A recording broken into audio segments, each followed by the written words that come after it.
Fernando Escobar es artista e investigador con formación interdisciplinaria en artes y ciencias sociales.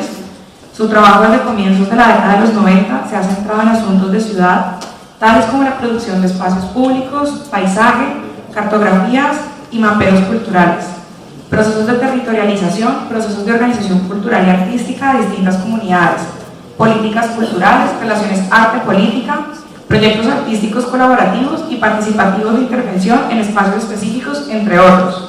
Es actualmente profesor de la Escuela de Arte de la Universidad Nacional de Colombia, sede Medellín.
Bien, casi buenas tardes. ¿Cómo están?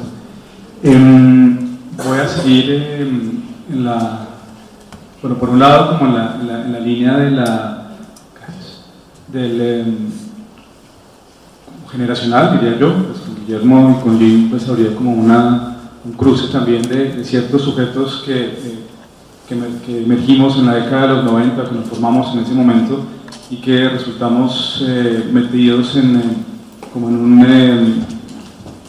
un significante que inicialmente se mencionó a manera de chiste, como artistas, etcétera.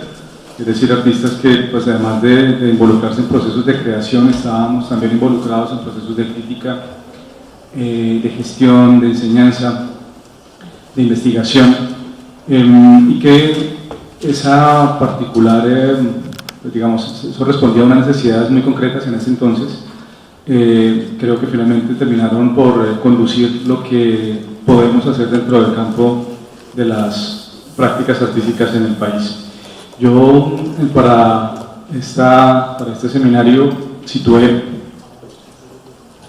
digamos, me regí puntualmente sobre el título, pues el subtítulo, Experiencias de investigación y curaduría en contraste, y que era una investigación en artes, en investigación y artes visuales. Entonces, tomé tres casos para hacer una serie de preguntas, pues ya que estábamos hablando de geografía o de geografías. Ingresar al seminario, por un lado, a partir de tres casos en los que está involucrado de tres maneras diferenciadas, una como artista, otra como curador y otra como investigador, con diferencias pues bastante bien definidas, y que lo que creo es que permite actualizar la pregunta por el espacio urbano y las posibles preguntas que pueden hacerse desde las prácticas artísticas, bien, las preguntas que la transformación de los espacios urbanos le hacen a las prácticas artísticas. Y cuando digo prácticas artísticas estoy intentando presuponer o incluir no solamente las prácticas asociadas a la creación, sino también a la circulación, a la apropiación social, a la formación y a la investigación. Todas esas son prácticas artísticas pues que aparecen dentro de un campo de arte, de un campo social bastante definido en la actualidad, y que, bueno, espero pueda suscitar algunas preguntas. Este es como el temario, lo que estoy haciendo haciendo la introducción. Los tres casos son de Memoria Nueva, Fauna y Flora, proyecto que he desarrollado entre el 99 y la actualidad, pero la última versión que veremos allí es del 2014. Un proyecto de intervención en un barrio en Medellín, en el barrio Moravia, un proyecto de curaduría que se pudo desarrollar a lo largo de 3 años de manera ininterrumpida, y una investigación sobre la relación íntima o las relaciones cercanas que han venido percibiéndose en ciertas formas de acción colectiva en Bogotá. Bien,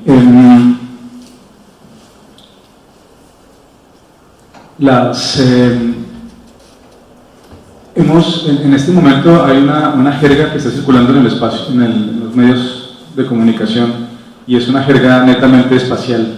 Entonces, por ejemplo, las discusiones sobre y las posturas con respecto a la refundación a través del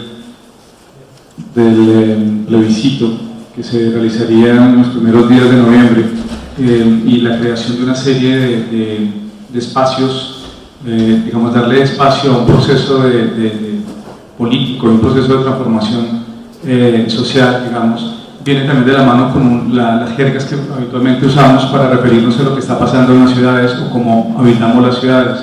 Pensar en periferias, pensar en centros, pensar en desplazamientos o desplazados, pensar en invasiones, pensar en, bueno, todas esas son términos espaciales que han descrito algo que denominamos como giro cultural, que entra o se articula de manera poderosa, dependiendo por donde uno se pare, con el denominado giro cultural. Esta llamada, pues, lo hago a partir de Touraine, que fue quien estableció la categoría de movimiento social para explicar una serie de transformaciones en la acción política de los nuevos sujetos urbanos, y que él mismo hace unos años dice esas categorías sociales para explicar lo social se agotaron, y creo que hay que pensar más en términos como de problemas culturales para poder acercarnos a lo que realmente está pasando en nuestras sociedades.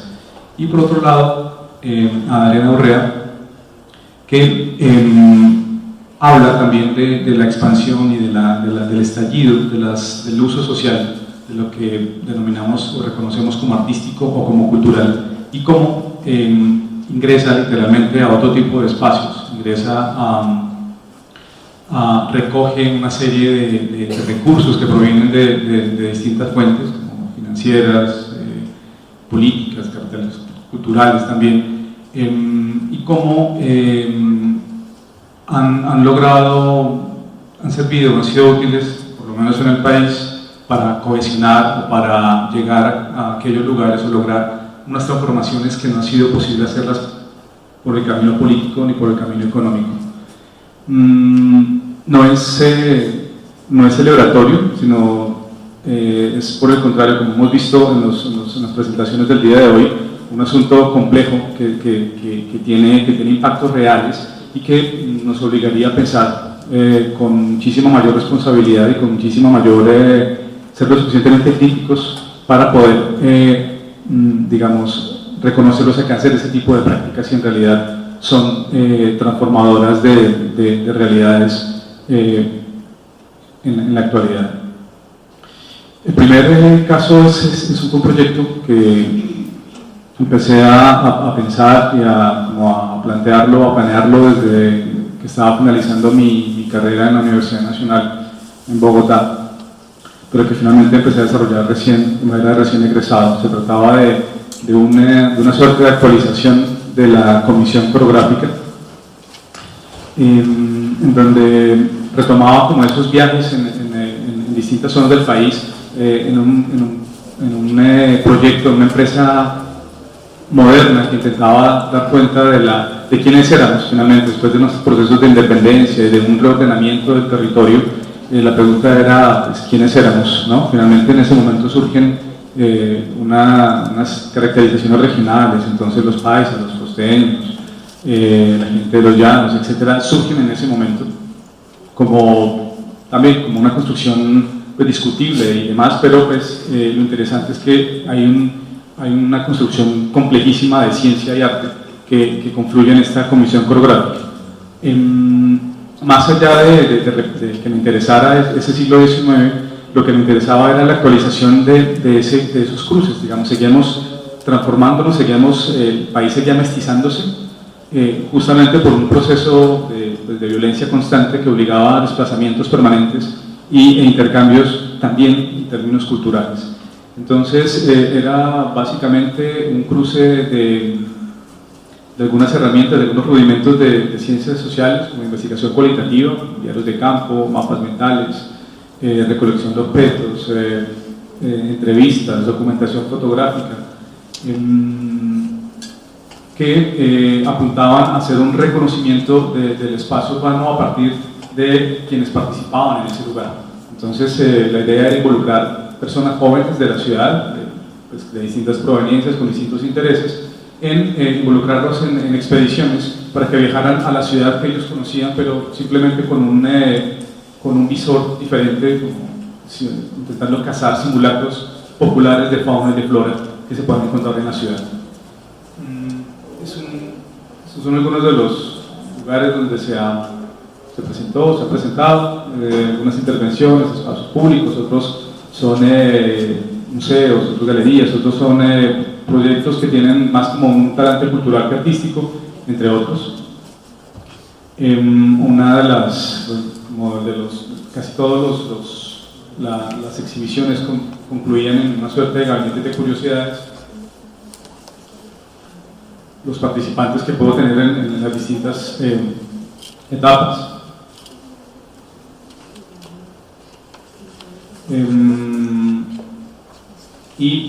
Bueno, eso es más que, sí estaba pensando en la ciudad, pero lo que me interesaba presentar acá era la limitación de una práctica que es denominada artística por estar inscrita en un espacio artístico y actuada o performada por un agente del campo artístico. Es decir, es completamente tautológico y en ese sentido sería, desde cierta perspectiva, siguiendo algunas de las prácticas culturales, un trabajo formal y no necesariamente agónico. Cuando digo agónico es ese tipo de prácticas que propenden o asumen la muerte del arte y una muerte del arte que supondría que las prácticas artísticas se funden en procesos políticos o se funden en lo social o se funden en lo económico.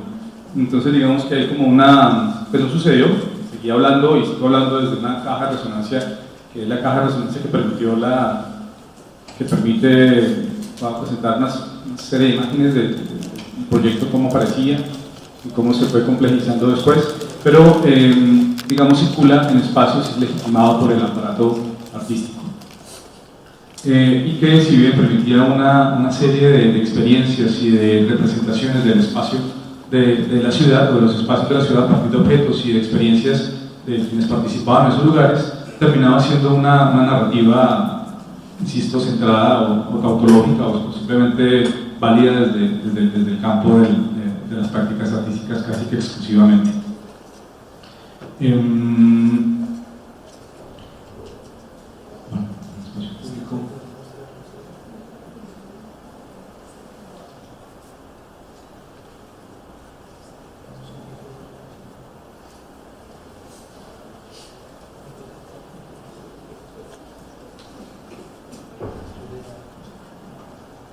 Pues en las imágenes ven, dependiendo de la exhibición, pues una colección de objetos que se conformaba a medida que los viajeros reconocían como elementos en su cotidianidad, documentación fotográfica tomadas habitualmente con cámaras fotográficas desechables, diarios de campo y mapas.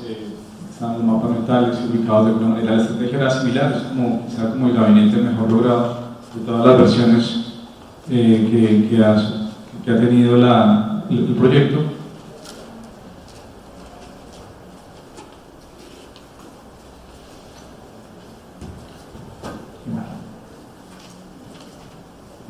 Algunas de las partes de los archivos.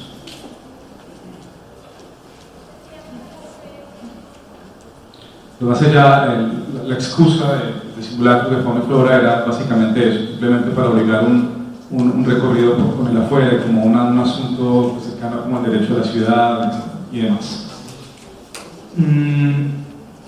Dicho esto, en el año 2008, Carlos Uribe fue llamado como primer director del Centro de Desarrollo Cultural de Moravia, un barrio situado en el norte de la área metropolitana de Medellín, Medellín, queda en el norte. Este mapa está norteado, el norte es el río hacia la izquierda, queda sobre el río Medellín, donde está el 10 de la Candelaria, es el centro de la ciudad, digamos el centro administrativo. Pues Medellín es una ciudad que no tiene centro histórico, no tiene, como puede tener local, Bogotá o Barranquilla, sino una estructura bastante particular. Un botadero a cielo abierto que se construyó a 1.5 kilómetros del centro de la ciudad, y era un botadero a cielo abierto que quedó sobre el río Medellín, esto es en los finales de los años 70, se emplazó en un área de cerca de 16 y 18 hectáreas, y que cambió también la geografía de la ciudad porque se levantó una montaña de basura de cerca de 105 metros de altura en algún momento. Este es el lugar donde se emplazó, en el antiguo humedal. En la parte de abajo ven como la Universidad de Antioquia en construcción. En la parte superior, donde está ese lago, ese humedal, allí se hicieron unas excavaciones. El río Medellín está a su lado izquierdo, y allí a algún genio de la planeación se le ocurrió hacer un botadero a cielo abierto.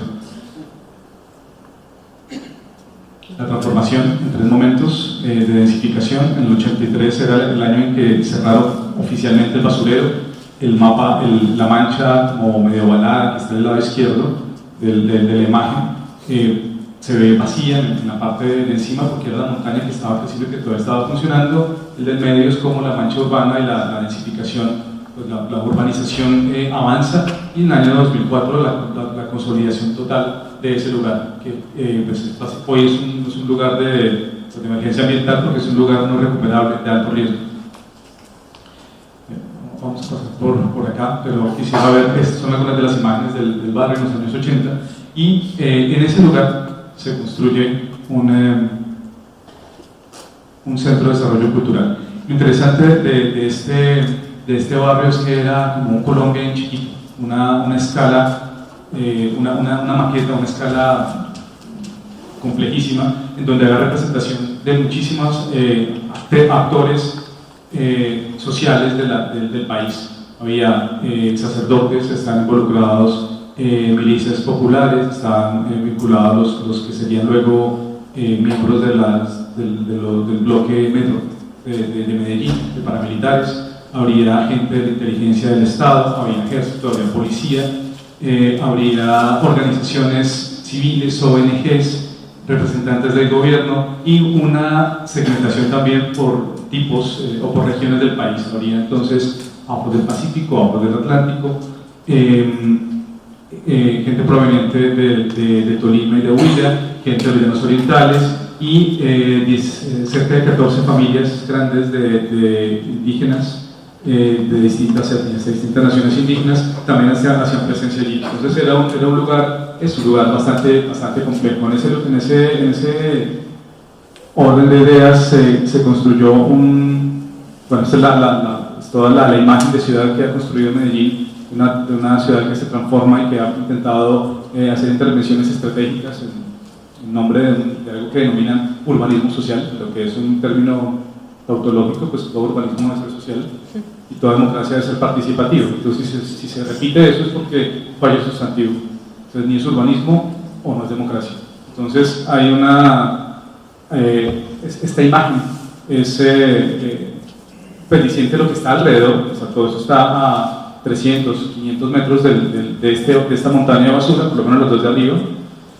Y este es el Centro de Desarrollo Cultural, que fue el último edificio que construyó en vida Rogelio Salmona, que fue construido por una donación de una familia de Medellín, y se hizo en concertación con los vecinos de quienes habitaban allí. Se dieron que las casas donde vivían para que fueran demolidas y levantadas ese Centro de Desarrollo Cultural.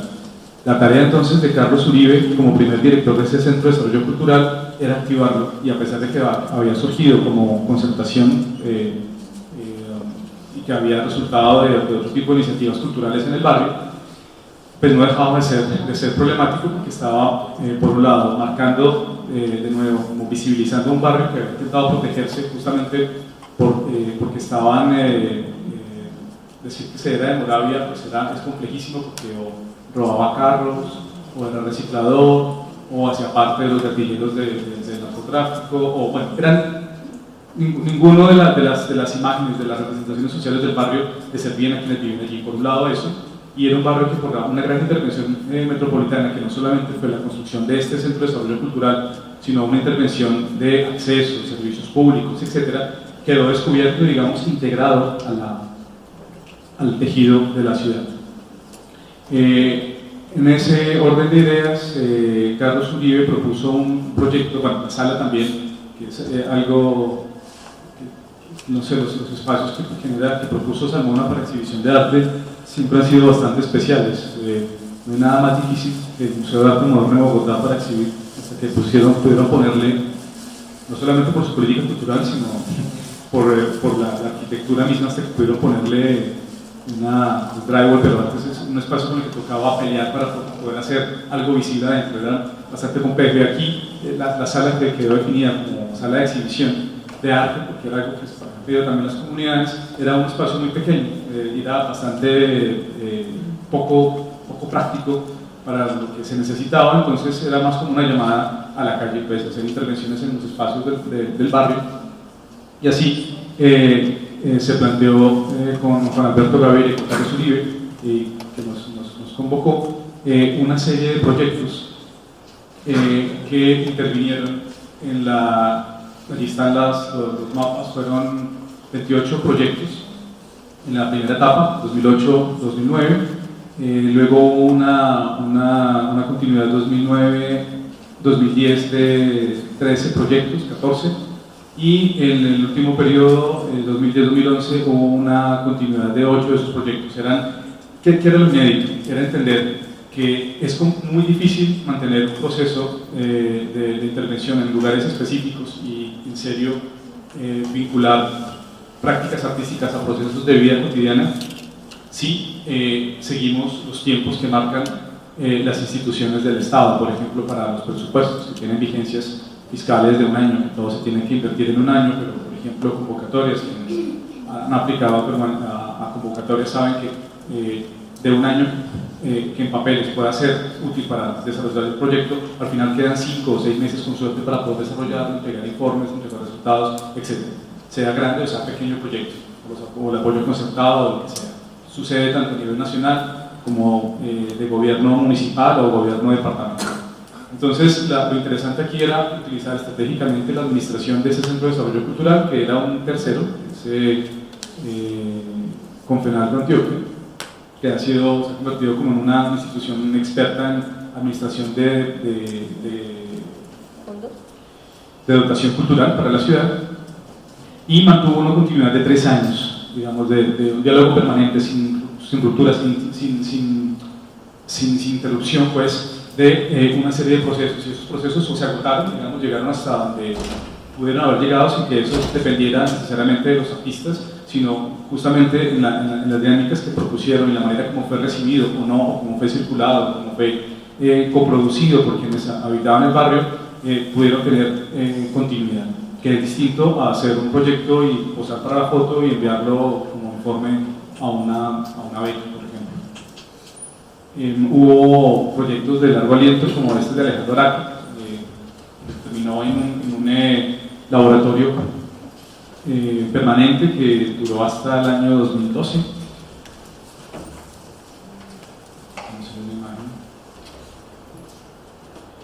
Proyectos también como de gestión o circulación para músicos, para poppers dentro del barrio, o construcción de memoria para procesos de reasentamiento de los antiguos habitantes del barrio de Moravia, que los fueron reasentados justamente porque fue declarado zona no recuperable de alto riesgo en otra parte de la ciudad, con una serie de problemas y de ruptura de organización social,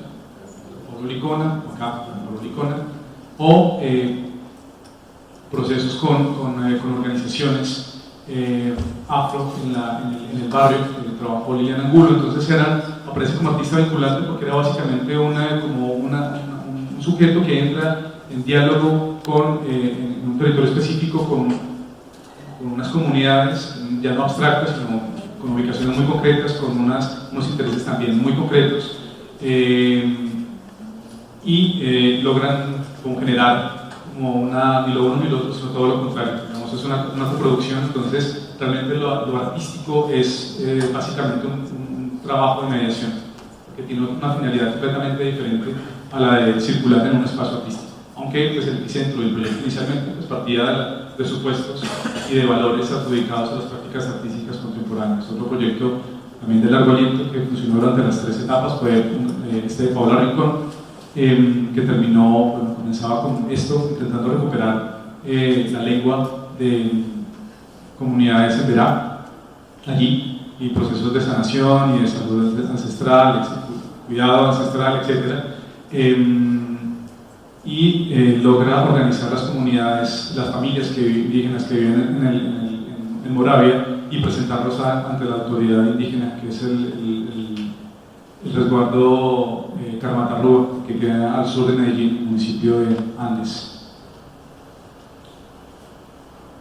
O proyectos ya de mapeo y de representación a partir del dibujo botánico de todo el barrio, justamente con las personas que iban a ser reasentadas. Entonces se construye como un archivo, un acervo de todo eso que ya iba a desaparecer y que en efecto desapareció. Y muchas veces esto es mucho más vivo, complejo, difícil de sostener, y las traducciones a espacios museales resultan no ser afortunadas. Eso es como para no volverlo a hacer. Cuando invitaron el proyecto a una bienal en el Museo de Arte Moderno de Bogotá, y pues personalmente me pareció una salida falsa. Bien.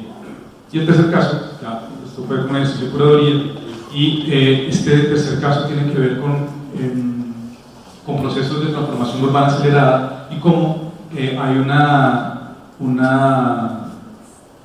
serie como de movidas, como de actualización de prácticas, de unas articulaciones inéditas entre agentes de la ciudad, organizaciones culturales de todo tipo, organizaciones políticas también de todo tipo, de toda tendencia, con artistas o colectivos de artistas, o organizaciones culturales o instituciones del gobierno o instituciones de educación dentro de la ciudad, de educación artística dentro de la ciudad.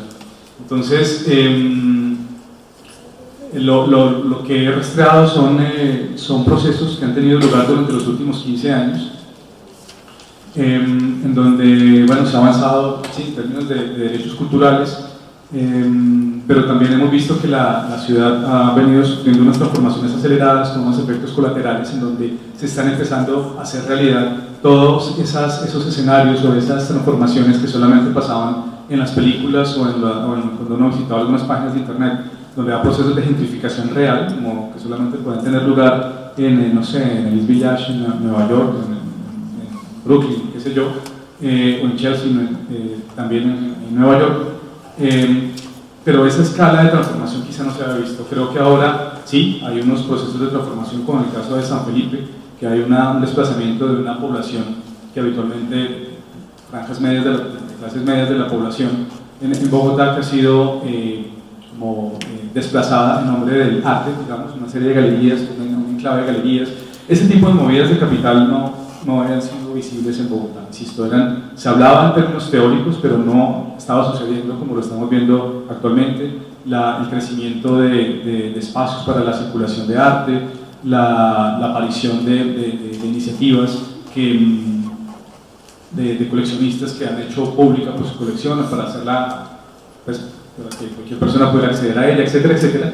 Y eso puede estar muy bien, pero ¿eso qué tipo de impactos tiene en la ciudad? ¿Qué tipo qué se pierde, qué se gana? Y esa noción de arte que se puede movilizar a partir de esas intervenciones y ese marcaje del espacio silencia otro tipo de prácticas quizá pueden ser más potentes o quizá más interesantes, más complejas o necesarias en la ciudad.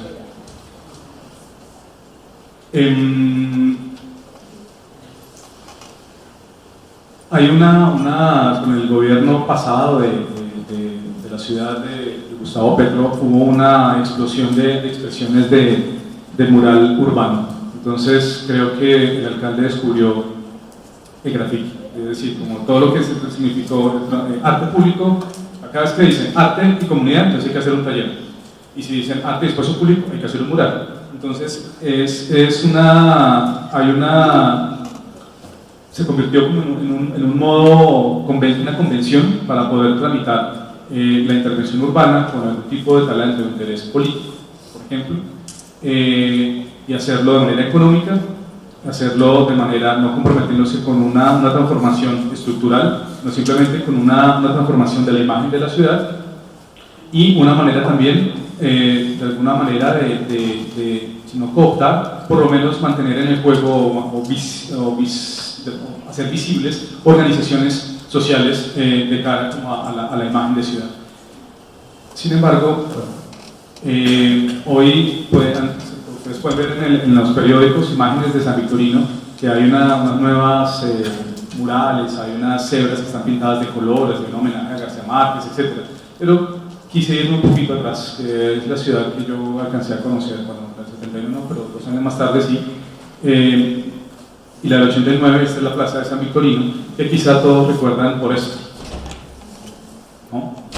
Entonces, aquí había un dominio del espacio público, o de lo que se entendía en ese momento por espacio público, el acuerdo de lo que era el espacio público, es decir, un espacio que no debería tener cierto tipo de ocupaciones ilegales, etc. Y aquí estaba, pues, comerciantes formales e informales habían logrado generar un parásito en ese espacio que reñía o le disputaba el espacio a otro tipo de comerciantes y de fabricantes formales que pagaban impuestos, pagaban arriendos, etcétera, etcétera.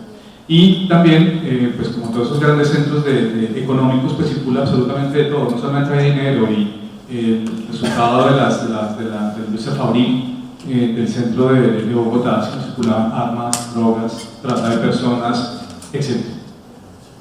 Y también otro genio de la planeación decidió hacer tabula rasa, es decir, si hay concreto y limpio, ya desaparece el conflicto social, desaparece el uso ilegal del espacio y además le ponemos una cereza en el pastel que es una escultura moderna de arte colombiano y ya, listo. Pues esto es, el adoquín es parecido al de Barcelona, el diseño es transparente, es limpio, parece que pone a Bogotá en el orden de las grandes metrópolis y es el efecto que tiene una fotografía aérea, ¿no? Que borra absolutamente cualquier tipo de detalle y genera un impacto en la imagen de ciudad tremenda. Sin embargo, si uno caminaba y bajaba y tomaba fotos, exactamente las mismas prácticas económicas, es decir, todo lo que intentaron borrar con esto, porque era esto, simplemente se fragmentó, se dispersó, y porque las mismas condiciones sociales, de segregación, de trabajo informal, de asimetría social, de todo lo que quieran, de legalidad, pues seguía allí, con otro tipo de dispositivos. Entonces diseñaron agaches que se pueden jalar solamente una cuerda y se convirtió en una bolsa, pueden salir corriendo cuando llegaba la policía. O sea, cosas de eso, pero realmente las causas y lo que estaba en el fondo no fue tocado. Simplemente se cubrió de cemento y de estuvo. Esto es el cartucho, que hoy estamos viviendo el coletazo en el Bronx, en Samber, también, en el centro de la ciudad. Esto queda a 6 cuadras del Palacio de Nariño y del Palacio Líbano y de la Catedral Prima en Bogotá. Entonces esto, pues estas imágenes parece que las hubiera sacado del noticiero ayer o antier o la semana pasada, lo que está pasando actualmente en Bogotá, y fue lo mismo. El mismo alcalde supone que esto desaparece si se cubre o se borra. Entonces, aquí están en pleno funcionamiento en la página de fotografía superior, y abajo, en el momento en que empiezan a arrasarlo, al fondo vemos la Iglesia del Voto Nacional y una compañía militar, la Policía Militar, en Bogotá, sobre la avenida Caracas. Y tenemos un parque que gana un premio internacional de diseño. Es un parque al que no se puede acceder, no se puede entrar, es peligroso a cualquier hora del día, no importa. Y también la coronan con otra pieza de arte moderno, Ramírez Villamizar. Y la morgue. Y está la medicina legal, está ahí. Sí, están las dos, son las dos cerezas del pastel, la medicina legal. No lo quitan. Esto es contiguo a San Victorino. San Victorino queda 3 calles más al norte. sobre esta avenida de Caracas. Y de nuevo, toda la luminaria, todo el diseño que los arquitectos esmeraron por los urbanistas, los paisajistas, para que funcionara, funciona solamente así, en foto, de lejos, alejado del uso que esté aquí, porque justamente todas las personas que estaban alrededor de ese parque pues siguen rodeándolo y siguen defendiendo de alguna manera ese territorio con sus prácticas. Y prueba de ello es esto. Este parque fue tomado luego justamente por quienes alimentan a quién va dirigido, aparecieron las dos fotos, bueno, el mercado de estupefacientes, de armas, etc. Pero justamente resulta de cómo está planteado, cómo está gobernado el país, cómo están organizadas, para quién se gobierna, quién se beneficia, etcétera, etcétera. Siguen llegando los mismos pobres a la capital intentando exigir, tomar la palabra, hacerse visibles, exigir sus derechos, etc. Y se tomaron el parque. Hubo una emergencia social tremenda, violaron, no solamente una niña, pero creo que hubo 4 niñas violadas y un par de niños desaparecidos en medio de todo esto. Es decir, estos continúan. Hoy es las noticias siguientes es que desapareció el cartucho, pero apareció el Bronx.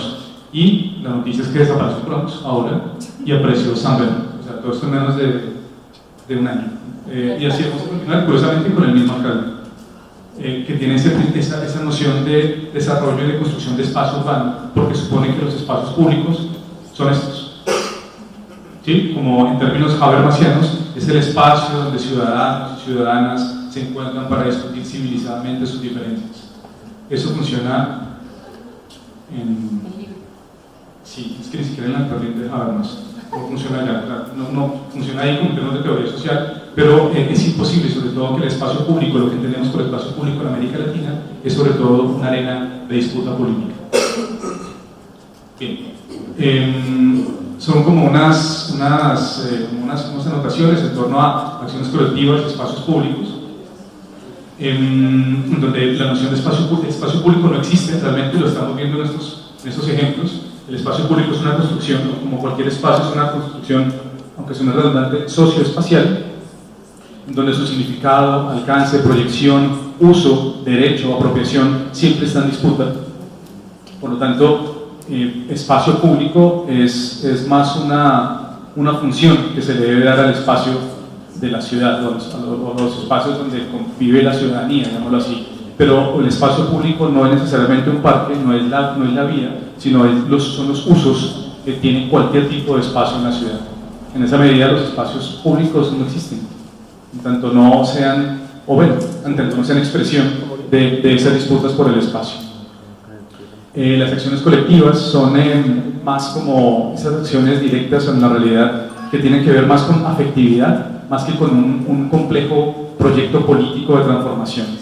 Y quizá acción colectiva quepa hoy para las iniciativas que desde arte y la cultura se están movilizando, en el entendido que quizá desde mayo del 68 todas las acciones culturales, las acciones artísticas no van dirigidas a la transformación del sistema, no van a la ruptura del orden de las cosas hoy, sino simplemente a tomar parte o hacerse representados o hacerse representables en este nuevo orden, cambiar o disputar significados, pero nunca transformar el ordenamiento total.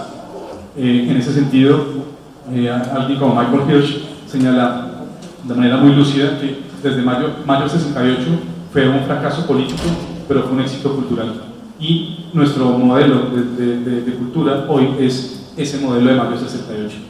Entonces, todas las acciones colectivas apuntan un poco a eso. Son agrupaciones provisionales de trabajo estratégicas, es importante, que rompe con esa línea larga de tiempo y de organización que implicaría un movimiento social. Y por otro lado, la cultura política, las culturas políticas, es lo que darían o configurarían el alcance, la importancia, el impacto tanto de las prácticas artísticas como de la acción colectiva en la construcción de espacios comunes o de espacios públicos en la ciudad.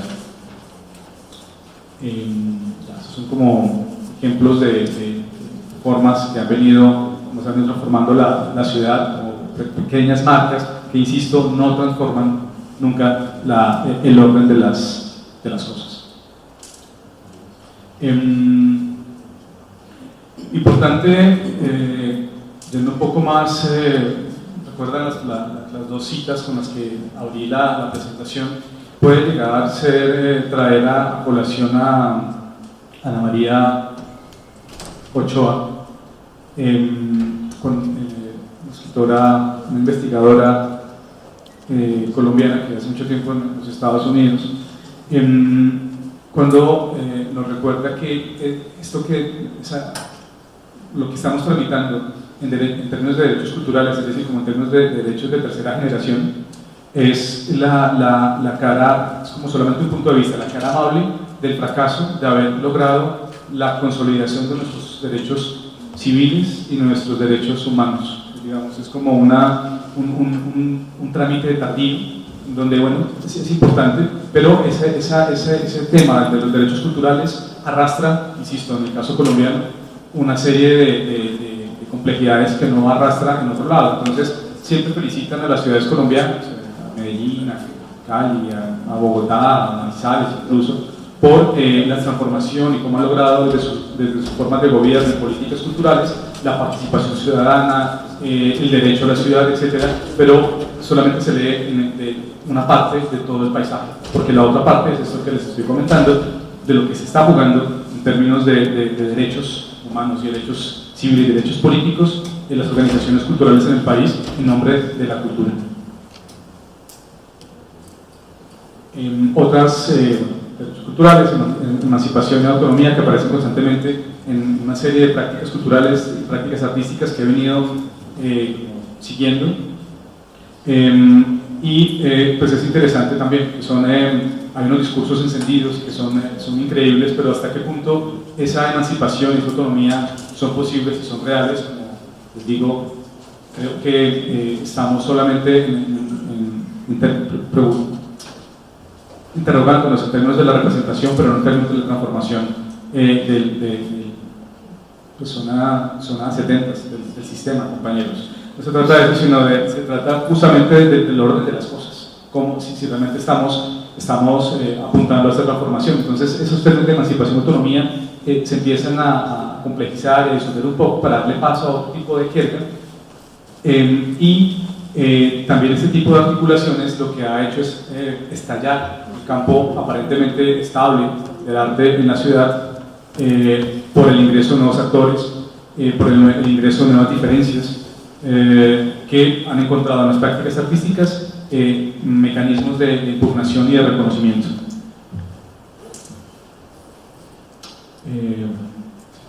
De las víctimas,